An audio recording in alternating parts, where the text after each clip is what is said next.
আসসালামু আলাইকুম দর্শক, আশা করি আপনারা ভালো আছেন। নেক্সাস টেলিভিশনের স্বাস্থ্য বিষয়ক প্রতিদিনকার আয়োজন কেমন আছেন অনুষ্ঠানে আপনাদের স্বাগত জানাচ্ছি। আমি ডাক্তার মোহাম্মদ আনোয়ারুল আলম। স্বাস্থ্যের নানা বিষয় নিয়ে আমরা কথা বলে থাকি। দর্শক, শুধু আমাদের দেশেই নয়, সারা বিশ্বেই কম অগ্রাধিকার পাওয়া যে রোগগুলো আছে তার মধ্যে অন্যতম একটা রোগ হচ্ছে স্ত্রীরোগ। তবে যেটি একটা প্রজন্মের জন্য, একটা যদি আমরা সুস্থ প্রজন্মের কথা বলি, সেই প্রজন্মের জন্য কিন্তু নারীর যৌন স্বাস্থ্য খুবই গুরুত্বপূর্ণ একটা বিষয়। দর্শক, বুঝতেই পারছেন আজকে আমরা বিভিন্ন বয়সে নারীদের রোগ নিয়ে কথা বলবো, স্ত্রীরোগ নিয়ে কথা বলবো। আর এই বিষয়ে কথা বলবার জন্য আজকে আমাদের সাথে যিনি উপস্থিত আছেন doctor Barnali Das, consultant gynae and অবস বিভাগ, শহীদ আহসানুল্লাহ মাস্টার জেনারেল হাসপাতাল এবং consultant lab aid unit 1 Uttara. Madam, আপনাকে স্বাগত জানাচ্ছি। কেমন আছেন? অনেক ধন্যবাদ আমাকে আমন্ত্রণ জানানোর জন্য। তো আমরা যেমনটা বলছিলাম, আসলে আমরা কথা বলবো নারীর রোগ নিয়ে বা স্ত্রী রোগগুলো নিয়ে। তার আগে দর্শকদের একটু জানাতে চাই, দর্শক আপনারাও সরাসরি আমাদের সাথে যোগ দিন, নিঃসংকোচে ফোন করুন। পর্দায় দেখানো নম্বর রয়েছে, আপনাদের প্রশ্ন থাকলে সেটি করুন। আমাদের বিশেষজ্ঞ চিকিৎসক চেষ্টা করবেন আপনাদের প্রশ্নের উত্তর দেবার। এছাড়া ফেসবুক মাধ্যমেও আমাদের এই যে প্রোগ্রামটি সেটি লাইভ হচ্ছে, চাইলে সেখানেও আপনারা প্রশ্ন করতে পারেন, মন্তব্য করতে পারেন। আমরা চেষ্টা করব সেগুলোর জবাব দেবার। ম্যাডাম, শুরুতেই আসি যে আমরা যেমনটা বলছিলাম যে আসলে একটু অবহেলিত স্ত্রীরোগগুলো, এটা কি আমাদের দেশেও এমনটাই? হ্যাঁ, আমাদের দেশে তো আর্থসামাজিক অবস্থা অনুযায়ী এটা একটু বেশি হয় মনে হয়। কারণ ছোটবেলা থেকেই একটা লিঙ্গ বৈষম্যের শিকার হয় মেয়েরা। কিন্তু একটা সুস্থ স্বাভাবিক জাতির জন্য তো একটা সুস্থ স্বাভাবিক মার খুব প্রয়োজন। কারণ একটা সুস্থ মা না হলে তো একটা সুস্থ বাচ্চা আসবে না। সেক্ষেত্রে ভবিষ্যৎ প্রজন্মের জন্য হলেও এই জিনিসটার প্রতি আসলে গুরুত্ব দেওয়া উচিত। খুব গুরুত্বপূর্ণ। তো আমরা এবার আসি আসলে যে বিভিন্ন বয়সে যদি আমরা বলি যে নারীর কি কি ধরনের অসুবিধাগুলো আসলে হয়, আমরা এটা একটু জেনে নিই আপনার কাছ থেকে। এটা খুবই ভালো একটা কোশ্চেন, কারণ এটা আমার মনে হয় যে এই অ্যাওয়ারনেসটা আসলে তৈরি হওয়া উচিত রোগীর দিক থেকে এবং সামাজিকভাবেও। তো এখন হচ্ছে বিভিন্ন একটা নারী তো অনেকগুলো মাইলস্টোনের ভিতর দিয়ে তার পুরা জন্ম থেকে মৃত্যু পর্যন্ত অনেকগুলা মাইলস্টোন সে পার করে। ভূমিষ্ঠ হলো, তারপরে আস্তে আস্তে সে বেড়ে উঠলো, সেই স্টেজে একরকম অসুবিধা, রিপ্রোডাক্টিভ প্রজননকালীন একরকম অসুবিধা, মাসিক শেষ হয়ে যাওয়ার পর পূর্ববর্তী এবং মাসিক শেষ হয়ে পরবর্তী একটা অসুবিধা, শেষে যে অসুবিধা, এর সাথে সাথে আবার বিভিন্ন রকম প্যাথোলজিক্যাল অসুবিধা, অনেক ধরনের অসুবিধা কিন্তু তাকে ফেস করতে হয় আসলে।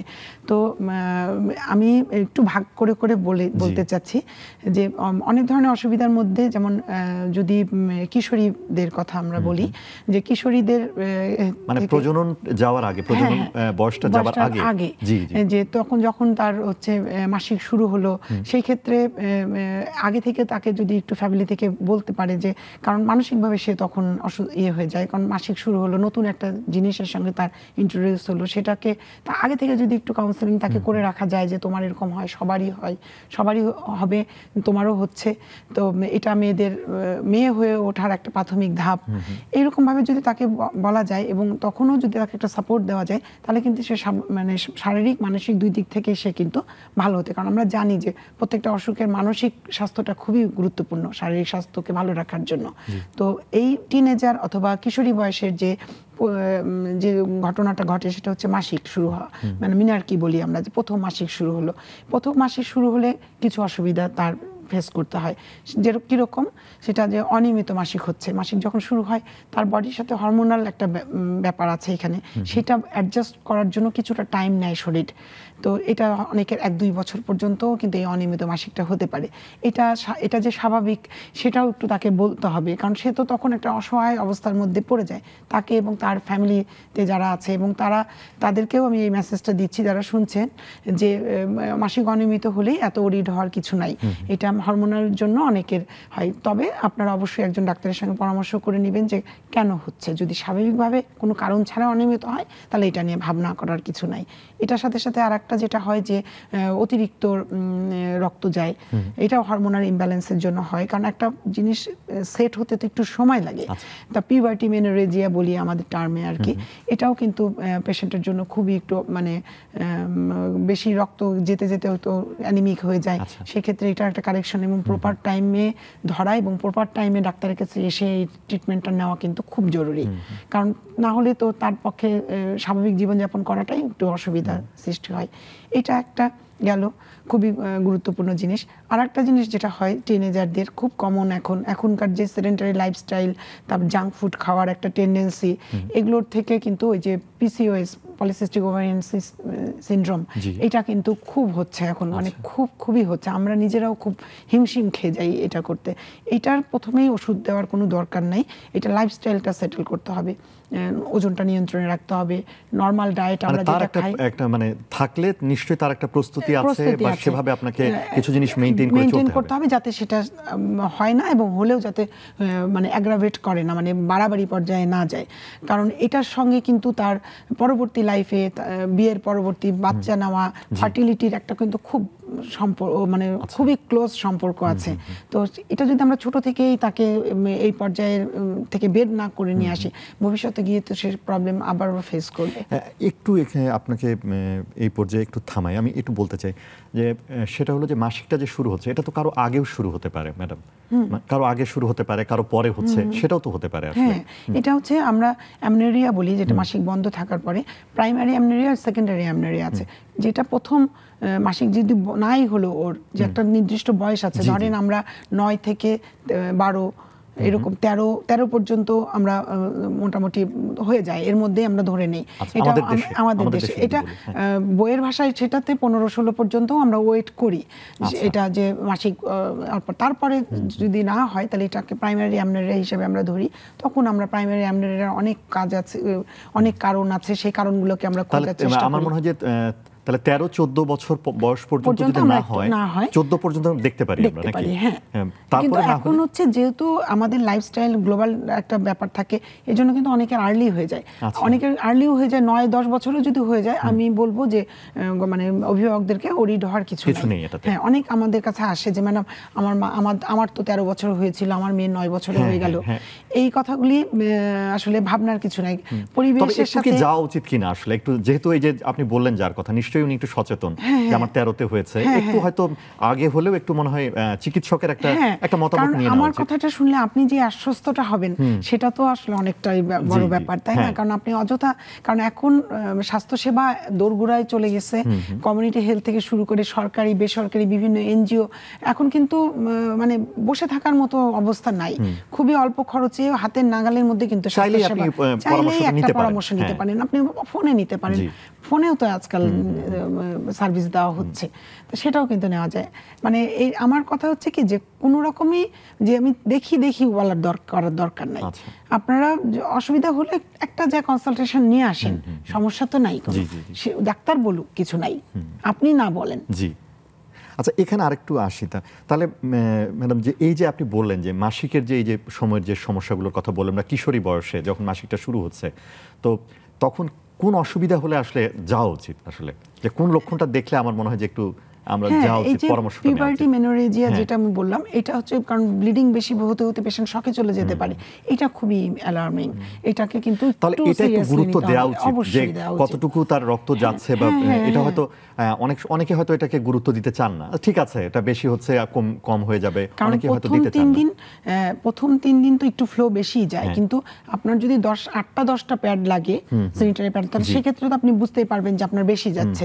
আপনার যদি দিনের মধ্যে 3টা-4টা প্যাড লাগে, সেটা স্বাভাবিক। আসলে ওই বয়সে হয়তো বাচ্চারা বোঝে না, আমার মনে হয় যে অভিভাবককে সচেতন হতে হবে। আমি সেটাই বলতে চাচ্ছিলাম, খালা, বড় বোন, ফুপু, এরা যারা আছে, বাচ্চা মুরব্বী, তারা একটু খেয়াল করবে, এটা খেয়াল করা উচিত, কারণ ওরা হয়তো এটা বুঝবে না এই বয়সে যে কোনটা বেশি কোনটা কম হচ্ছে, তো সেই জায়গায় মধ্যে সচেতনতার দরকার আছে। অবশ্যই। আপনি বলছিলেন আবার একটা দেখি যে এই মাসিকের সময় ব্যথা হয় কারো কারো তীব্র, আমি আসছিলাম পয়েন্টটাতে, ওইটা নিয়ে ডিসমেনোরিয়া বলে এটাতে।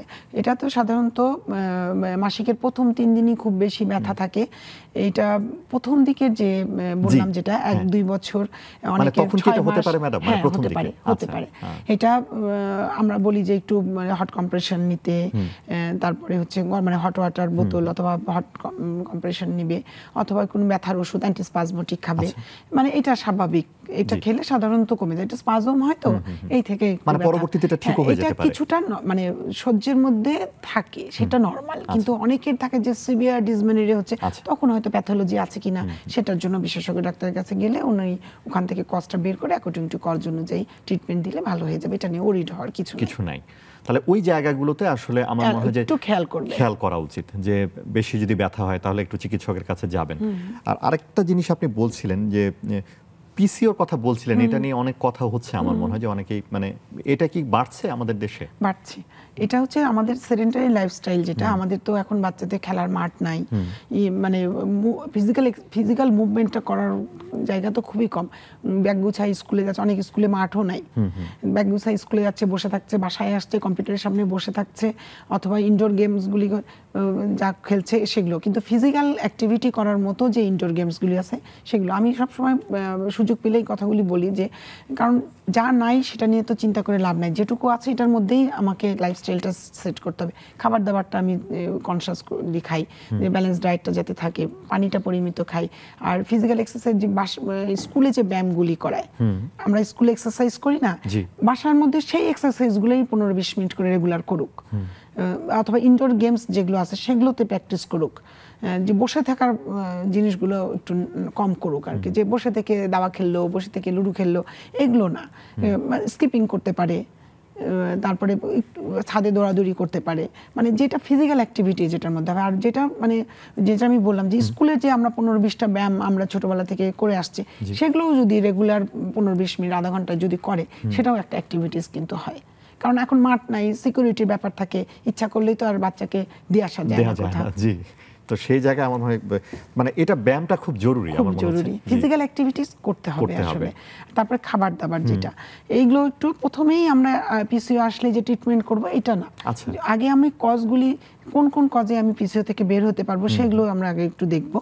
আর তারপরে যদি না হয়, কারণ এগুলো হরমোনাল কজের জন্য হয়, অনেকে থাইরয়েডের প্রবলেম থাকলেও হয়, সেগুলো যদি এই ইনিশিয়াল এই ইয়েগুলি যদি আপনারা প্রথমে করবেন, করার পরেও যদি আপনাদের প্রবলেম থেকে যায়, সেক্ষেত্রে আপনারা অবশ্যই ডাক্তারের সঙ্গে পরামর্শ করবেন। পিসিওর ক্ষেত্রে মানে লক্ষণগুলো কি হয়? কি লক্ষণ আছে? হ্যাঁ, এটা একটা যে অনিয়মিত মাসিক, এটা একটা মানে এক নাম্বার প্রথম, কারণ এটাই প্রথমে অ্যালার্ম করবে যে আমার মাসিকটা নিয়মিত হচ্ছে না। তাছাড়া পিসিও যদি বেশির দিকে হয়ে যায়, অনেকের ওই যে অবাঞ্ছিত লোম হয়, তারপর ওবেস হয়ে যায়, হঠাৎ করে মোটা হয়ে যাচ্ছে। তো এখন আর সারা ডিপেন্ডেন্ট পার্টগুলিতে যেগুলো ফোকাস থাকে মুখে, এতে অবাঞ্ছিত লোম, মানে মেয়েদের যেটা হওয়ার কথা না সেগুলো হচ্ছে, কারণ অ্যান্ড্রোজেনের জন্য হয়, মেল হরমোন যেটা সেটা আধিক্য চলে আসে, তখন মেল যে সেকেন্ডারি ক্যারেক্টারিস্টিক্সগুলো সেগুলো এর মধ্যে তো আমরা জানি যে হেয়ার গ্রোথ ওটা হয়, আর হঠাৎ করে মোটা হয়ে যাচ্ছে, এইগুলো। আর অনিয়মিত মাসিক, এগুলো যদি আপনাদের হয়ে থাকে, অনেক দিন ধরে হচ্ছে, তারপরে আপনি লাইফস্টাইলটা একটু মেনটেন করার পরেও যদি আপনার এটা ঠিক না হচ্ছে, তাহলে কিন্তু অবশ্যই যোগাযোগ করবেন। একটু এর সাথেই জেনে নেই যে যদি পিসিও হয় এবং যদি চিকিৎসা না করা হয় বা দীর্ঘদিন চিকিৎসা করা হলো না, কি ধরনের জটিলতা হতে পারে? কারণ একটা মাসিক তো একটা স্বাভাবিক শারীরবৃত্তীয় প্রক্রিয়া একটা মেয়ের জন্য, তাই না? তো আপনার যদি রেগুলার সেটা না হয়, তাহলে তো একটা হরমোনাল ইমব্যালেন্স বডির মধ্যে হতেই থাকলো, এবং এই পিসিও থেকে যদি মাসিক রেগুলার না হয়, ভবিষ্যতে প্রজনন মানে এটা বন্ধ্যাত্বের দিকে যেতে পারে, ইনফার্টিলিটির দিকে যেতে পারে। এইটা খুব গুরুত্বপূর্ণ। হ্যাঁ, তো সে কারণেই আসলে এটা নিয়ে খুব মানে আমাদের অভিভাবকদেরও আসলে সচেতন হওয়া দরকার যে এই ধরনের যদি অসুবিধা হয়, লক্ষণ থাকে, নিশ্চিতভাবে মানে চিকিৎসকের পরামর্শ নেবেন। তো এবার আমরা প্রজনন বয়সটাতে যদি একটু আসি ম্যাডাম, প্রজনন বয়সটা রিপ্রোডাক্টিভ এজ গ্রুপে, হ্যাঁ, রিপ্রোডাক্টিভ এজ গ্রুপেও তো কিছু কিছু প্রবলেম থাকেই, সেটার মধ্যে মেইন যেটা হয় ইনফার্টিলিটি, যে এইটা কারণ খুবই খুবই একটা মানে এখনকার দিনে এটা খুবই বন্ধ্যাত্ব খুবই বাড়ছে। এটা ছাড়াও বিভিন্ন ধরনের ডিসচার্জ হতে পারে, তারপর পেলভিক পেইন হতে পারে, পিআইডি হতে পারে, এই জিনিসগুলি রিপ্রোডাক্টিভ এজে বেশি হয়।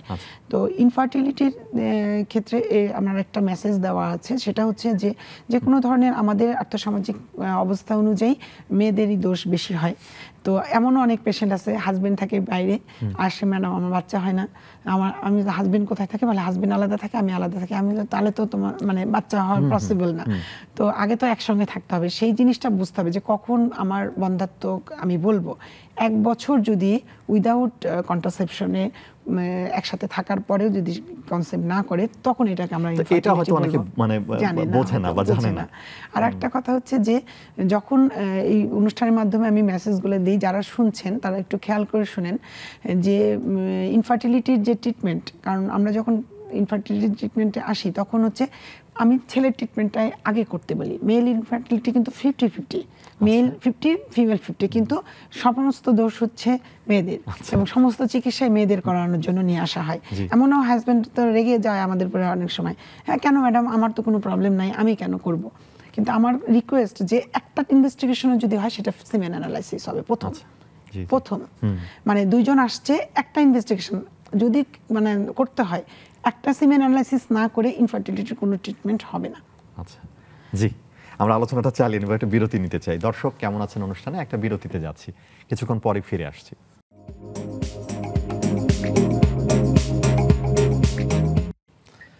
দর্শক একটা বিরতি নিয়ে ফিরে এলাম কেমন আছেন অনুষ্ঠানে। আমরা কথা বলছি স্ত্রী রোগ নিয়ে, এবং এই বিষয়ে কথা বলবার জন্য আমাদের সাথে স্টুডিওতে রয়েছেন doctor Barnali Das, consultant gynae and অবস বিভাগ, শহীদ আহসানুল্লাহ মাস্টার জেনারেল হাসপাতাল এবং consultant lab aid unit 1 Uttara.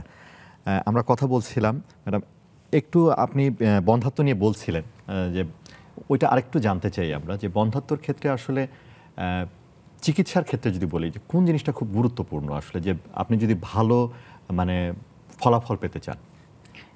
প্রথম হচ্ছে যে একসঙ্গে থাকতে হবে, কারণ এটা একটা হচ্ছে, কারণ একটা লাইফ সাইকেলের মানে মেনস্ট্রুয়াল সাইকেলের তো পুরো সাইকেলটা ধরে সে কনসেপ্ট করে না। ওভুলেশন হওয়ার পর যে টাইম একটা আছে, মাঝখানে নির্দিষ্ট সময় আছে, মানে পুরো সাইকেলের মাঝখানে 10 ডেজ হচ্ছে কনসেপ্ট করার টাইম। তো এই 10 ডেজ তো তাদেরকে ম্যানেজ করতে হবে একসঙ্গে থাকার জন্য। আর একটা যেটা বললাম যে প্রথমে অনেকে যেটা করে যে অনেক দিন থেকে কোনো স্ক্রিনিং না করে নিয়েই ওষুধ খেতে থাকলো, কারণ এখন তো ফার্মেসি থেকেও অ্যাভেলেবল ওষুধ পাওয়া যায়, ওরা জেনে যায়, ওরাও দেয়। তো এইরকম মানে কোনো কিছু না জেনে পরীক্ষা না করেই দিয়ে দেয় ওরা। মানে বাচ্চা ধরার ওষুধ আমাদেরকে এসে বলে, ম্যাডাম আমি বাচ্চা ধরার ওষুধ খেয়েছি। তো এখন হচ্ছে এইগুলো করলে আমাদের জন্য একটু জটিলতা তৈরি করে, কারণ বেসলাইন ট্রিটমেন্টটা তো ওরা পেয়ে আসে, কারণ প্রত্যেকটা অপচিকিৎসাও বলতে পারি, অপচিকিৎসা, হ্যাঁ অবশ্যই অপচিকিৎসা পেয়ে আসে। তো এখন আমাদের তো একটা ইনফার্টিলিটির যেটা ট্রিটমেন্টটা একটা মানে পুরা একটা হিসাবের খেলা, যে আপনি এটা হিসাব মতন যদি না করতে পারেন 12 ডেজে একরকম হবে, কারণ ফলিকেলগুলো তো ওইভাবেই হচ্ছে। আপনি ওভাম কখন নেবেন, কখন আপনি ওভামকে ইয়ে করার জন্য ইনজেকশন দিবেন, কখন ইয়ে করবেন, সে প্রত্যেকটার কিন্তু একটা টাইমিং আছে। সেই টাইমিংটা আমি তো আমার কাছে যদি কোনো পেশেন্ট ইনফার্টিলিটি আসে, আমি বলে 6 মাস আমাকে টাইম দাও, 6 মাস যদি ধৈর্য ধরে ট্রিটমেন্ট নিতে পারো তাহলে থাকো, না থাকলে তাহলে তুমি অন্য কোথাও যাও, কারণ আমাকে তো চিকিৎসা করার সুযোগ দিতে হবে। তো এটা আমি প্রথমে কাউন্সেলিং করে নেই। তো এখন আর যেটা আমি একটু আগে বললাম যে ফার্স্ট একটা পরীক্ষা যদি করা লাগে তাহলে সেটা সিমেন অ্যানালাইসিস করবে, কারণ সিমেন অ্যানালাইসিস যদি ভালো থাকে তাহলে সেক্ষেত্রে আমি পরবর্তীতে ফিমেল পার্টনারের ইনভেস্টিগেশনগুলো করাই, যে কিছু কমন ইনভেস্টিগেশন আছে, তার সব ঠিকঠাক কেমন আছে, ওভারিয়ান রিজার্ভ কেমন আছে, এটা AMH একটা পরীক্ষা আছে, ওটা আমরা একটু দেখে নেই, কারণ সব কিছু দেখে নিয়ে আমরা ইন্ডাকশন দেই, যে 3 মাসের ইন্ডাকশন দিলাম। আর আরেকটা যেটা হয়, ম্যাক্সিমামই তো আসলে সমস্যা কমই থাকে, কিছু হয়তো টুকটাক সমস্যা থাকে, সেগুলো আমরা হিস্ট্রি থেকে বের করে নিয়ে কিছুই দিলাম না, হয়তো একটু লাইফস্টাইলটা চেঞ্জ করে দিলাম, প্রপার টাইমে ইন্টারকোর্সের টাইমটাও ঠিক করে দিলাম, এগুলো করলেও কিন্তু অনেক অনেক ইয়েতে পজিটিভ রেজাল্ট চলে আসে। সেই জিনিসগুলো আপনারা করবেন। আসলে আমার মনে হয় যে এটা নিয়ে আসলে অনেকেই আসলে জানেন না বা বোঝেন না আসলে জিনিসটা, সেটা খুব জরুরি আসলে এটা, যে এবং আসলে খুব গুছিয়ে একটু সময় নিয়ে ধৈর্য ধরে যদি কেউ এই চিকিৎসাটা করে তাহলে কিন্তু ভালো একটা ফলাফল পাবেন। আরেকটা জিনিস আমি যেটা বলছি যে টেস্ট টিউব বেবি যেটা বলে, আর ইনফার্টিলিটি ART আর্টিফিশিয়াল রিপ্রোডাক্টিভ টেকনিকের মধ্যে কিন্তু অনেক টেকনিক আছে, ছোট থেকে বড় পর্যন্ত। হ্যাঁ, আর অনেকের ইদানিং যেটা মানে লাইফস্টাইলের জন্য হোক, অথবা যদি সে কর্মক্ষেত্রটা ওরকম হয়, স্পার্ম কাউন্ট ভালো থাকে না, কোয়ালিটি ভালো থাকে না, এরকম হয়। অনেকের মনে করেন যে গরমের মধ্যে কোনো কাজ করে, অত টাইট কোনো ওয়্যার পড়তে হয়, সেক্ষেত্রে কিন্তু স্পার্ম কাউন্টটা খারাপ হয়ে যায় এবং স্পার্ম কোয়ালিটিও খারাপ হয়ে যায়। তো অনেকের কম থাকে, তো যেখানে আমরা 60% আমরা নর্মাল ধরি, সেখানে অনেকের 25%, 30% এরকমও থাকে। তো এরকম হয়ে গেলেও ভয় পাওয়ার কিছু নাই, কারণ এখন IUI একটা আমরা খুব জনপ্রিয় এটা, এবং এটা করে আমরা খুব সাকসেস রেটও পাই। তো এটা করলে হয় কি, যে ওই যে কম স্পার্মটা আছে ওখান থেকে আমরা বেছে ভালো কিছু স্পার্ম কাউন্ট করে এটা ফিমেল পার্টনারের জরায়ুতে ডিরেক্ট দিয়ে দেই, কারণ যে একটু দুর্বল যে একটু মোটিলিটি যার কম, সে তো আসলে, কারণ ওভামের তো ডিউরেশন 48 আওয়ার্স মাত্র, এর মধ্যে তো আপনাকে স্পার্মটাকে যেতে হবে, এরপরে তো ওভামটা থাকে না, মানে নষ্ট, খারাপ হয়ে তখন আর অ্যাক্টিভ থাকে না সে, কিন্তু স্পার্মটাকে তো দিতে হবে। যে একটু মোটিলিটি কম সে তো যেতে পারে না অত তাড়াতাড়ি, ওই টাইমের মধ্যে হয়তো যেতে পারে না। সেই জন্য এই আইইউআইতে আমরা, অনেকে জিজ্ঞেস করে আইইউআই মানে কি, এটার মনে হয় আর্টিফিশিয়াল, আমার না, অন্যের স্পার্ম, অন্যের ওভাম, এই জিনিসগুলো না আসলে, কারণ যে জিনিসগুলো কোয়ারি হয় পেশেন্টের সেগুলোই আমি একটু ডিসক্লোজ করে দিচ্ছি। তো এখন হচ্ছে তখন হচ্ছে ওই স্ক্রিনিং করে আমরা ভালো ইয়েটা, একটা সিস্টেম আছে, এটা কিন্তু কস্টলিও না, আপনি 10-15 হাজার টাকার মধ্যে করতে পারবেন, অথবা ইয়েতে ঢাকা মেডিকেলে, বঙ্গবন্ধুতে, ঢাকা মেডিকেলে তো সরকারি হাসপাতাল, ওটাতে হয়, আরও জেলা হাসপাতাল 2-1টাতে হয়তো হচ্ছে, এটা আরও টার্গেট আছে আমাদের ওজেএসবির, যে অথবা বাংলাদেশ গভর্নমেন্টের মানে হেলথ সেক্টরের টার্গেটই আছে যে এটাকে আরো ছড়াই দিতে, যাতে মানুষ এই ফ্যাসিলিটিসগুলো নিতে পারে, যাতে আরো কম কস্টে সে, কম খরচে সে কাজগুলি করতে পারে। তো এটা কিন্তু খুব ইফেক্টিভ হয়, যার কারণ এখন খুব স্পার্ম কাউন্ট কিন্তু খুবই অনেক কম কমে যাচ্ছে। এই লাইফস্টাইলটা একটা ফ্যাক্টর এখানে, মানে একটু কনসিয়াস থাকা উচিত, যারা বাবা মা হন নাই এখনো, যারা বাচ্চা নেওয়ার প্ল্যান করতেছেন, তাদেরকে লাইফস্টাইলটা কিন্তু হয়, অনেকের অ্যাডিকশন থাকে, অনেকের অনেক ব্যাপার থাকে না, এই জিনিসগুলো থেকে কিন্তু বের হয়ে আসতে হবে। গুরুত্বপূর্ণ আসলে চিকিৎসাটা দুজনেরই করতে হবে, পুরুষ এবং নারী, স্ত্রী স্বামী দুজনেরই আসলে করতে হবে আসলে, এবং সমস্যাটা কোথায় আছে সেটা আগে চিহ্নিত করা খুব জরুরি আসলে, কারণ দোকান থেকে নিয়ে ওষুধ খেলে কিন্তু হবে না, কারণ আপনার যদি টুইস্ট, মানে যে সমস্যাটা আছে সেটা যদি খুলে না দেওয়া যায়, ধরতে না পারি, তাহলে অযথা ওই খেয়ে, প্রত্যেকটা ড্রাগসেরই কিন্তু সাইড ইফেক্ট আছে, এগুলো তো হরমোন, র্যান্ডম মুড়ির মতো হরমোন খাওয়া যাবে না। জি, অসংখ্য ধন্যবাদ। এরপরে আর কি কি সমস্যা হতে পারে এই সময়, প্রজনন সময়? এটাতে আর একটা ডিসচার্জের একটা কথা আমি বলেছিলাম, এটা কিন্তু খুব কমন একটা জিনিস। এটা নর্মাল ডিসচার্জ তো কিছু কিছু হয়, কারণ নর্মালি ওয়াটারি ডিসচার্জ কিন্তু যায়, কারণ এটা কারণ ভ্যাজানাতে লুব্রিকেশনের জন্য ডিসচার্জটা দরকার হয়, এটা স্বাভাবিক। আবার ওভুলেশনের সময় কিছুটা ডিসচার্জ হয়, আমরা এটাতে বুঝতে পারি, হতে পারে, এটা স্বাভাবিক, কারণ তখন আমরা ওভুলেশন যে টাইমটা, এটাও কিন্তু আমরা ওই ডিসচার্জ দেখেও বুঝতে পারি যে তার ওভুলেশন হচ্ছে কিনা। এখন সবসময় তো আর পরীক্ষা নিরীক্ষা করা সম্ভব হয় না, কিছু হিস্ট্রি থেকে, কিছু রোগীর হিস্ট্রি থেকে, রোগীর সঙ্গে কথা বলেও কিন্তু আমরা কিছুটা আন্দাজ করতে পারি, এবং সেই হিসাবে ওকে গাইড করি আমরা। তো এখন ডিসচার্জের এটা হলো নর্মাল, কিন্তু যদি এটা বেশি হয়, এক্সেসিভ হয়, অথবা ফাউল মানে দুর্গন্ধযুক্ত হয়, অথবা দধির মতন হয়, কার্ড লাইক মানে হয়, অথবা যে ইচিং হয়, মানে এই যখন এই জিনিসগুলো থাকবে সেগুলো কিন্তু একটু অ্যালার্মিং। সেরকম কিছু হলে কিন্তু আসতে হবে, দেখাতে হবে, কারণ তখন 3টা 4টা 5টা অর্গানিজম দিয়ে হয়। হতে পারে। আমরা ফোন নিয়ে নিয়ে একজন দর্শক আছেন। জি দর্শক, আপনার নাম বলুন, প্রশ্ন করুন। আসসালামু আলাইকুম। ওয়ালাইকুম আসসালাম। আপু, আমি ক্লাস থেকে বলছি। জি। আমার হচ্ছে 40 বছর বয়স, আমার 3টা মেয়ে ধরে। আমার যখন মানে তখন আমার অনেক ব্যথা করে। আপনার বয়স কত বললেন দর্শক? 39 বছর। 29? 39। আচ্ছা, জি জি। তো আপনার ব্যথা হয় বলছেন মাসিকের সময়? হ্যাঁ, প্রচন্ড ব্যথা হয় কোমর এবং পেট। আচ্ছা, কোন প্রশ্ন করতে পারেন? আচ্ছা, আপনার কি কোনো ধাতু ভাঙে?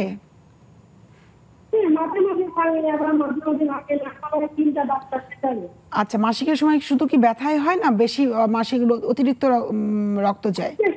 কিন্তু কোমর এবং পেট অনেক ব্যথা করে, মানে ওই তখন কিন্তু উঠতেই পারি না এখন। আচ্ছা আচ্ছা, ঠিক আছে। আপনি কি কোনো আল্ট্রাসোনোগ্রাম করেছিলেন? একটা আপনি খুবই মানে তাড়াতাড়ি একটা আল্ট্রাসোনোগ্রাম করবেন। এই তলপেটে প্রচন্ড ব্যথা, মাসিকের সময় ব্যথা হলে অনেক সময় টিউমারও থাকে, কারণ আপনার বয়স তো 39 বছর বয়স, আর অনেক সময় ইনফেকশন থাকলেও ব্যথা হতে পারে এরকম। তো এই জিনিসগুলো একটু দেখে নিতে হবে। হ্যাঁ, আর যেহেতু আপনার কোমরে ব্যথা, আপনি 2টা পরীক্ষা করবেন। একটা হচ্ছে আল্ট্রাসোনোগ্রাম করবেন, একটা তলপেটের, আর একটা হচ্ছে ভায়া পরীক্ষা একটা আছে, সেটাও একটু আপনি করবেন। এটা সরকারিভাবে করতে পারবেন, ফ্রিতে করতে পারবেন। আপনি ভোটার আইডি কার্ড নিয়ে যাবেন, ভায়াটা করে নেবেন যে জরায়ু মুখে কোনো সমস্যা আছে কিনা, এটা একটু দেখে নিতে হবে। আর আল্ট্রাসাউন্ড করে জরায়ুতে কোনো টিউমার আছে কিনা এটা একটু দেখে নেবেন। এই দুইটা পরীক্ষা আপনি খুবই তাড়াতাড়ি করে ফেলেন। করে আপনি একজন স্ত্রীরোগ বিশেষজ্ঞ ডাক্তারকে দেখাবেন। জি দর্শক, আমার মনে হয় যে যেটি বললেন আমাদের বিশেষজ্ঞ সেটি আপনি করে ফেলুন এবং চিকিৎসকের পরামর্শ নিন, এটা খুব জরুরি। যেহেতু আপনি তীব্র ব্যথা বোধ করছেন এবং যেহেতু এই বয়সে বলছেন 39 বছর বয়স এবং হয়তো এটা খুব বেশি দিন থেকে হচ্ছে না, সেক্ষেত্রে নিশ্চয়ই কোনো ধরনের ইনফেকশন থেকে হতে পারে। হ্যাঁ, সেই জন্যই আমি বললাম যে জরায়ুর মুখের কোনো ইনফেকশন আছে কিনা ভায়াটা করলে বোঝা যাবে। আর একটা আল্ট্রাসাউন্ডে কোনো টিউমার থাকলেও এরকম ডিসমেনোরিয়া হতে পারে, সেটাও একটু এক্সক্লুড করা দরকার। তো আপনি ওই যে ডিসচার্জের যে কথা বলছিলেন, ইনফেকশনের কারণে ওই ডিসচার্জ হতে পারে। কারণ মেয়েদের তো আসলে মাসিকের রাস্তা, মানে প্রস্রাবের রাস্তা আর হচ্ছে আপনার পায়খানার রাস্তা খুবই কাছাকাছি, এই জন্য কিন্তু ইনফেকশনটা একটু বেশি হয়। কারণ কাছাকাছি যে হলে অর্গানিজমটা তো চলে যায় যদি সে পার্সোনাল হাইজিনটা ভালো করে মেনটেন না করে। আর একটা হচ্ছে যে মাসিকের সময় যে অনেকের থাকে যে ন্যাপকিন নেয় না, কাপড় ইউজ করে গ্রামের দিকে, সেই কনসাসনেসটা এখনো আসে নাই। তো আমি সবাইকে বলি যে কিছু অন্য খরচ বাদ কমায়ে অন্তত ন্যাপকিনটা রেগুলার আর করার জন্য। অনেক এনজিও থেকে তো আপনার ন্যাপকিন সাপ্লাইও দেয়।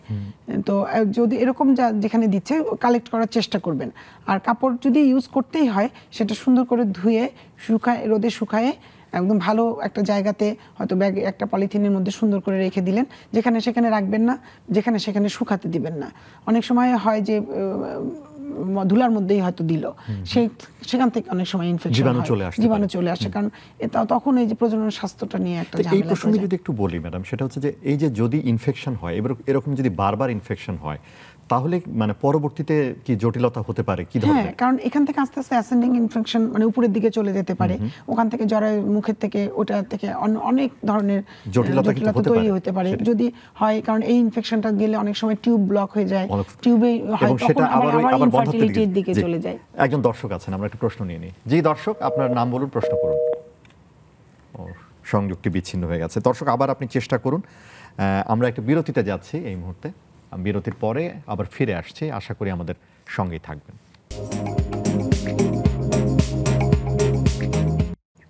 দর্শক, আরও একটা বিরতি নিয়ে ফিরে এলাম কেমন আছেন অনুষ্ঠানে। আজকে আমরা স্ত্রীরোগ নিয়ে কথা বলছি এবং এ বিষয়ে কথা বলছেন, আমাদের সাথে আছেন ডাক্তার বর্ণালী দাস।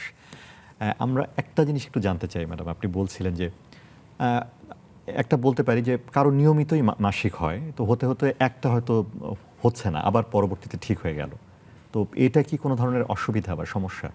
পুরো সাইকেলের ভিতরে অনেক, এটা তো হরমোন কন্ট্রোল করে। দুই একবার যে হলো না, তো স্কিপ করে গেল, এটা স্বাভাবিক, এটা নিয়ে ওরিড হওয়ার কিছু না। আমরা এক দুইবার হলে দেখবো, কিন্তু দীর্ঘদিন যদি হয় যে 1 বছরের মধ্যে হতে প্রায় এরকম হচ্ছে যে 2-3 মাস হচ্ছে আবার 2-3 মাস বন্ধ থাকছে, তাহলে এটা একটু চিকিৎসকের পরামর্শ নিতে হবে এবং কেন হচ্ছে কজটা ফাইন্ড আউট করতে হবে। জি, আরেকটা বিষয় আমরা ছিলাম যে ইনফেকশন, আপনি বলছিলেন যে এই যে যদি রিপিটেড ইনফেকশন হয় বারবার, তাহলে এটা একেবারে উপরের দিকে যেতে পারে এবং বন্ধ্যাত্বেরও কারণ হতে পারে। তো এটা কি কারণে? এটা আসলে এটা যে একটা তো বললাম যে পার্সোনাল হাইজিনটা মেনটেন করতে হবে। আর ক্রনিক পেলভিক পেইন যেটা আমরা বলি, ক্রনিক পেলভিক পেইন এর অনেক প্যাথোলজির জন্য হতে পারে। যদি এরকম পেটে ব্যথা হয় তাহলে সেই ক্ষেত্রে সেটাকে কিছু পরীক্ষা নিরীক্ষা, কিছু হিস্ট্রির মাধ্যমে এটাকে ফাইন্ড আউট করতে হবে যে কেন হচ্ছে। ইনফেকশনের জন্য হতে পারে, আবার বিভিন্ন প্যাথোলজি যদি হয়, জরায়ুতে অনেক প্যাথোলজির জন্য এই ক্রনিক পেলভিক পেইনটা হয়, হতে পারে। হ্যাঁ, এই যে এগুলো তো আমরা তো জানি যে পেইন, জ্বর এগুলো কিন্তু উপসর্গ, কোনো একটা রোগের একটা উপসর্গ হিসেবে আসে। তো এই জিনিসগুলোকে আসলে একটু মানে সিরিয়াসলি নিতে হয়, যে তখন দেখা যাবে যে ওখান থেকে ফাইন্ড আউট করতে গিয়ে অনেক বড় কিছু হয়তো বের হয়ে গেল। সেজন্য এগুলো থাকলে সব সময় মানে কনসাস হবে এবং যাবে ডাক্তারের কাছে। অবশ্যই পরামর্শ নিতে হবে, না হলে এখান থেকে বড় ধরনের জটিলতা কিন্তু তৈরি হতে পারে। আপনি বলছিলেন যে এন্ডোমেট্রিওসিসের মতো একটা সমস্যা। হ্যাঁ, এন্ডোমেট্রিওসিস তো একটা লাইফ ফেল করে দেয় একটা পেশেন্টের। কারণ এটাতে এখন তো এন্ডোমেট্রিওসিস নিয়ে অনেক ট্রিটমেন্টও চেঞ্জ হয়েছে। এখন আগে যেমন বলতো এন্ডোমেট্রিওসিস হলে গোল্ডেন ল্যাপারোস্কোপিকে বলা হতো, এখন সেটা থেকে আমরা উঠে আসছি। এখন এন্ডোমেট্রিওসিস আমরা মেডিসিন দিয়ে, সার্জারিকে খুব একটা প্রেফারেন্স করি না, কারণ এন্ডোমেট্রিওসিস তো ওই সার্জারি করলে আরো স্প্লিট হয়, ওইটাতে আরো পেশেন্টের জন্য ক্ষতি হয়। সেই জন্য এখন আমরা মেডিসিন দিয়ে ট্রিটমেন্টটাকে এনকারেজ করি, মেডিকেল ট্রিটমেন্টটাকে এনকারেজ করতেছি এন্ডোমেট্রিওসিস। এই ক্ষেত্রে মানে খুব গুরুত্বপূর্ণ আসলে যেন ইনফেকশন যেন বারবার মানে না কোনোভাবে হয়, না হয় সেটি না চেষ্টা হয়, করতে হ্যাঁ। হবে। কারণ এজন্য বারবার হয়ে গেলে তো ওই হেলদি জায়গাটা তো আর হেলদি থাকে না, আনহেলদি হয়ে যাচ্ছে। তখন যে পরবর্তী যে স্টেপগুলি রিপ্রোডাক্টিভ এজে তার যে ফ্যামিলি কমপ্লেন্ট না থাকে অথবা টিনেজার, তারপর ভবিষ্যতে তার বিয়ে হবে, তার বাচ্চা নিতে হবে, তখন সেই সিকুয়েলিটা তো থেকে যাবে। আচ্ছা, সেখানে জটিলতা তৈরি হবে তৈরি আসলে। হবে। আচ্ছা, এবার একটু মেনোপজের সময়ের যে সমস্যাগুলো হয় বা পরে যেটা হয় সেটা নিয়ে একটু যদি আপনার কাছে শুনি। আপনি এটা বলছিলেন বলার আগে আমি আরেকটু কথা বলে নিই যে রিপ্রোডাক্টিভ এজ গ্রুপের আরেকটা অ্যালার্মিং জিনিস যেটা হলো যে টিউমার, তো বিনাইনও হতে পারে, ম্যালিগন্যান্টও হতে পারে। রিপ্রোডাক্টিভ এজ গ্রুপের ফাইব্রয়েড, যেটা আমরা জানি হরমোন ফোনটা বেসড। নিয়ে নিই। জি জি, দর্শক আপনার পরিচয় দিন, প্রশ্ন করুন। জি জি, আসসালামু আলাইকুম। ওয়ালাইকুম আসসালাম। যে আমি রানী বলছিলাম সাভার থেকে। জি যে আমার গত 6-7 মাস হচ্ছে জি পেট ব্যথা। জি শুরুতে নাভির সাইডে ছিল, হুম ডান সাইডে। জি তো আমার পিছন করতে সমস্যা হইতো। আর এখন আমি একটা ডক্টর দেখাচ্ছি জি বগুড়া পপুলার হাসপাতালে। জি জি তো উনি আমার পরীক্ষা নিরীক্ষা দিছে, বলছে উনি পয়জন। তো আমি গত 4 মাস হলো ওষুধ খাচ্ছি। জি তো আমার এই সমস্যাটার সমাধান হচ্ছে না, এখনো ব্যথা করে, ব্যথা উপরে চলে গেছে। আচ্ছা, আপনার বয়স কত দর্শক? আপনার বয়স কত? জি, আমার বয়স 27 বছর। আচ্ছা আচ্ছা, 27 বছর। প্রশ্ন করবেন। হ্যাঁ, আপনার মাসিক নিয়মিত? যে প্রথমে মাসিকের এই পেট ব্যথার পরে অনেক ভাঙতো, মাসিক মানে অনেক প্রচুর বেশি ভাঙতো। পরে তো আমি ওষুধ খাওয়ার পরে কমছে, এখন শুধু ব্যথাটা যাচ্ছে না। ব্যথাটা আপনি আল্ট্রাসোনোগ্রাম করেছিলেন? জি জি, আলট্রাসাউন্ড করছি। কি আসছে রিপোর্টে? রিপোর্টে আছে, তারপর দেখি রিপোর্টে আছে এখন এভারেন্স। কি হলো? রিপোর্টে ওভারিয়ান সিস্ট। জি জি, ওভারিয়ান সিস্ট। বুঝেছি দর্শক। আচ্ছা, ওভারিয়ান সিস্ট। আচ্ছা, কত বড়? বড় 5 পয়েন্ট ছিল। আচ্ছা, একটু বড়। হ্যাঁ, এটার জন্যই আপনার পেট ব্যথা করে। 5 তো একটু বড় সাইজ। ওইটা যখন শোনেন, সবকিছুর জন্য তো একটা নির্দিষ্ট জায়গা আছে, তাই না? আপনার এই টিউমারের জন্য তো উপরওয়ালা কোনো জায়গা এখানে দিয়ে রাখে নাই। সেই জন্য ও তো একটা এক্সট্রা জিনিস নিচ্ছে, সব আশেপাশের জিনিসগুলোর উপরে চাপ সৃষ্টি করতেছে, এবং ওটা যখন একটু ঘুরে যায়, প্যাচ খেয়ে যায়, তখনই আপনি ব্যথাটা পান। তো আমার মনে হয় যে এটা ট্রিটমেন্ট আপনি করতেছেন ভালো, গাইনি বিশেষজ্ঞ ডাক্তারকে দেখান। এটা যদি মেডিসিন দিয়ে প্রথমে উনি ট্রিটমেন্ট করবে, মেডিসিন দিয়ে ট্রিটমেন্ট করার পরে যদি না হয়, তাহলে এটা হয়তো আপনাকে অপারেশন করে ফেলতে হবে। ল্যাপারোস্কোপি করে ফুটা করেও করতে পারবেন, পুরা পেট না কেটেও করা যাবে।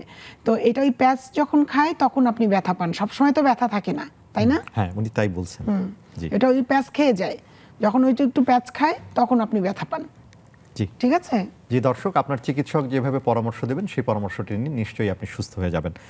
ওই ওভারিয়ান সিস্টের কারণেই আসলে যেহেতু এটা বড়, সেটি হচ্ছে। সেজন্যই। তবে এক্ষেত্রে আপনার মেডিসিনেও হয়তো এটা ভালো হতে আমি পারে। একটু বলছিলাম, হ্যাঁ, তাহলে ওটা শেষ করি। যে ফাইব্রয়েড, যেটা বললাম মায়োমা অথবা ফাইব্রয়েড, যেটা হয় আর কি, মানে বিনাইন টিউমার, এটা কিন্তু একটা ওই যে অতিরিক্ত রক্তপাতের একটা কারণ, অথবা এই যে ব্যথারও একটা কারণ। এটার সাথে অ্যাডেনোমাইসিস একটা হতে পারে, এই যে ওভারিয়ান সিস্ট একটা হতে পারে। তো এই রিপ্রোডাক্টিভ এজ গ্রুপের মধ্যে কিন্তু এই জিনিসগুলো একটু মাথায় রাখতে হবে, যেগুলো যে অল্প ব্যথা হলে আসে না, যেহেতু কারণ তখন দেখা যাবে যে অনেক বড় হয়ে গেল, জানতেছে না, তখন একটা ক্রাইসিস ডেভেলপ করে, যেটা ওনার হচ্ছে আস্তে আস্তে। তো এখন হচ্ছে, যেহেতু উনি ডাক্তারের কাছে গিয়েছে, একটা ট্র্যাকে উঠে গেছে, এখন নিশ্চয়ই উনি এটা থেকে রিলিফ পাবে। তো এই জিনিসগুলো কিন্তু মাথায় রাখতে হবে যে প্যাথোলজিও থাকতে পারে। আর এটা ছাড়া ম্যালিগন্যান্টও হতে পারে, এন্ডোমেট্রিয়াল কার্সিনোমা হতে পারে। এটা একটু পরের দিকে হয়, মেনোপজের দিকে হয়, নালীপ্যারা যারা থাকে তাদের হয়, এদের হয়, এটা আমি একটু পরে বলছি। তো কিন্তু রিপ্রোডাক্টিভ এজ গ্রুপে কিন্তু এই যে ওভারিয়ান সিস্ট, আপনার তারপরে এই যে ফাইব্রয়েড, এগুলো। আর একটা জিনিস আছে হচ্ছে কার্সিনোমা সার্ভিক্স। এটা কিন্তু খুবই সেকেন্ড ওয়ার্ল্ডের মেয়েদের সেকেন্ড নাম্বারে আছে কিন্তু কার্সিনোমা সার্ভিক্স, ক্যান্সার। হ্যাঁ, জরায়ুমুখের ক্যান্সার। আর 1 নম্বরে হচ্ছে ব্রেস্ট ক্যান্সার। তাহলে এরা ফার্স্ট সেকেন্ডের মধ্যে আছে। হ্যাঁ, তো জরায়ুমুখের যে কোনো রকম, আমি যেটা সবসময় বলি যে জরায়ুমুখের কোনো রকম ইয়েকে আপনারা অবহেলা করবেন না, কারণ এখানে এইচপিভি ভাইরাস যেটা দেওয়া হয়, এটা খুব তাড়াতাড়ি স্প্রেড করে, এবং মানে খুব একটা যে জানান দিয়ে আসে সে তা কিন্তু না। যে অন্যান্যগুলোতে যেমন জানা যায়, কিন্তু এটা যে হয়তো ডিসচার্জ, নর্মাল একটা ডিসচার্জ হচ্ছে, কিচ্ছু নাই, আর কোনো সিমটম না সে দেয় নাই, আচ্ছা। বলেও নাই রুগী কিছুই ফিল করছে না, শুধু ডিসচার্জের হিস্ট্রি, এটার জন্য কিন্তু হতে পারে। সেজন্য ছোট ছোট যদি কোনো প্রবলেম হয় এই জিনিসগুলোকে মানে অবহেলা যেটা করা তো যাবে আগে না। ছিল না, আগে ছিল যেমন না। আপনি একটা বললেন ম্যাডাম যে হয়তো কারো মাসিকের সময় কোনো ব্যথাই হতো না আসলে, কিন্তু হঠাৎ করে দেখা যাচ্ছে যে মাসিকের সময় তার হয়তো অল্প ব্যথা অল্প ব্যথা শুরু শুরু হয়েছে। হয়েছে, আগে যেটা ছিলই না কিন্তু হঠাৎ করে হচ্ছে, তাহলে এটা অ্যালার্ম। আবার এই যে ডিসচার্জ মনে করেন নর্মাল ডিসচার্জ তো হয়, কিন্তু এর বাইরে নর্মাল ডিসচার্জ তো আপনার সারা মাস ধরে হবে না, আপনি পার্টিকুলার টাইমে হবে, যেমন ওভুলেশনের সময় হবে, অথবা যখন আপনার হাজবেন্ড ইন্টিমেসি করতে যাবে তখন হবে। এই জিনিসগুলো কিন্তু খেয়াল করতে হবে, যে সারা মাস ধরে যদি আপনার ডিসচার্জ যায় সেটা কিন্তু আপনাকে খেয়াল করতে হবে। কারণ সার্ভাইকাল ইয়েতে কার্সিনোমা, যেটা জরায়ুমুখের ক্যান্সার, যেটা এটাতে কিন্তু ডিসচার্জ হয়। তারপরে হাজবেন্ড ওয়াইফের রিলেশনশিপের পরে যদি পোস্টকয়টাল ব্লিডিং হয়, সেটা কিন্তু মাথায় রাখতে হবে। কারণ এই যে ছোট ছোট জিনিসগুলোকে ইগনোর করলে, কারণ অনেক পেশেন্ট আসে যে 3 মাস, আমার 6 মাস ধরে এরকম ব্লিডিং হচ্ছে, তো এতদিন তো নেওয়া যাবে না, কারণ এটা কিন্তু খুব তাড়াতাড়ি স্প্রেড করে, যে তখন আপনি দেখা যাবে স্টেজ আমাদের হাতের মধ্যে নাই, তখন আমরা তো আসলে আপনার জন্য কিছু করতে পারবো না, তখন চিকিৎসা করেও হয়তো ভালো রেজাল্ট আপনি পাবেন না, আসা যাবে না। সেই জন্য ছোট ছোট যদি কোনো অসুবিধা হয় সেটার জন্য কিন্তু আসতে হবে, মানে যত দ্রুত আপনি যাবেন পারবেন। চিকিৎসকের কাছে, পরামর্শটা নেবেন, তত আসলে আপনার আউটকামটা ভালো হবে। এখন হচ্ছে লাইফের তো শুরু আছে, শেষও আছে, তো এখন আস্তে আস্তে তো পড়ন্ত বিকেল মেনোপজ, মেনোপজের আগে একটা ব্যাপার থাকে, বডির আগে হয়তো সে জানান দেয় বডি যে তোমার রিজার্ভ শেষ হচ্ছে, তোমার হরমোন শেষ হয়ে যাচ্ছে, তোমার এখন একটা বড় পরিবর্তন হবে শরীরের মধ্যে। এটা মানসিকভাবে আমি তো বলি যে যারা এই কাছাকাছি আসছেন, সাধারণত 45 থেকে 55-র মধ্যে আমাদের দেশে মেনোপজ হয়ে যায়, তো এই বয়সটার আগে আপনারা একবার অবশ্যই আপনার ডাক্তারের সঙ্গে কনসাল্ট করবেন। কারণ মানসিকভাবে ভালো থাকা, কারণ স্বাভাবিকভাবেই একটা জিনিস আপনার কাছ থেকে নাই হয়ে যাচ্ছে, এটা কিন্তু নিজের মধ্যে অ্যাডজাস্ট করাতে একটু সময় লাগে। ওই যে শুরুর কথাটা বললেন আপনি ম্যাডাম, যে শুরুর সময় তাকে প্রস্তুত করা একটা মেয়েকে, এবং শেষের সময়ও তাকে প্রস্তুত করা, কারণ আপনার মাসিক বন্ধ হয়ে যাওয়া মানে আপনার জীবন থেকে কিন্তু সবকিছু চলে যাওয়া না। তো সেই জন্য আগে থেকেই আসবেন, আগে থেকেই ডাক্তারের পরামর্শ। যেমন আমি প্রত্যেকটা প্রোগ্রামে বলার চেষ্টা করি যে বাচ্চা যখন নেবেন তার আগে প্রি কনসেপশনাল কাউন্সিলিং একটা করবেন।